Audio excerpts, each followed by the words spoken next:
Pa sa balang kasulatan, love your neighbor or igugmaa ang imong silingan.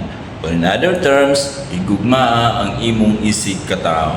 Pero unsaon man nimo pagigugma ang imong silingan kung sila mismo walay respeto nimo? Gusto nila nga ikaw ay underestimate, underon, o kung makasilingan ka o usa ka tao nga gusto niya siya mo'y hawod anang lugar. Unsaon man na nimo pagdala mga igsoon, unsaon man na nimo pagcarry kanang ana nga silingan. Di ba? Ikaw perminti ang dautan alang kaniya magbuhat o paagi, di ba? Aron ikaw masuko ngadto kaniya.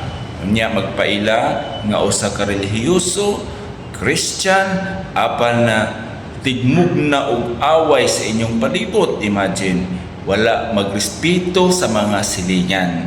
Now, ang ingon sa balaang kasulatan, love your enemy. Kung ang imong silingan nahimo na nimong kaaway tungod sa iyaha nga ginabuhat nga mga pag-under sa iyang mga silingan sa inyong palibot, nga diin gusto siya mo'y ilhon nga hawod, gusto siya nga hangaron sa mga silingan, nya naisip na nimo nga iyang imong kaaway siya.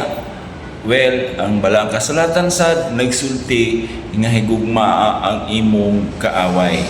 Kung imuhang kaaway ang imong silingan, higugma siya, di ba? Pero taor man ko, Brad, Gary, taor ako, unsaon man ako ni kutob sa mahimo mga igsoon, pailog lang kita. No? Kay ang tanan nga mga daotang binuhatan sa atong mga silingan, sa atong isikatao, nga mao ang pag tunob-tunob sa imong pagkatao o yatak-yatakan ang imong pagkatao o wala sila respeto sa imong pagkatao, aduna ra gihapon kanay katapusan. Mao nay hinumdumi mga igsoon nga matud pa sa balaang kasulatan, ulahan ang mapaubsanon kay sila pagakaluy-an sa Dios, kay sila ipataas sa Dios. Okay?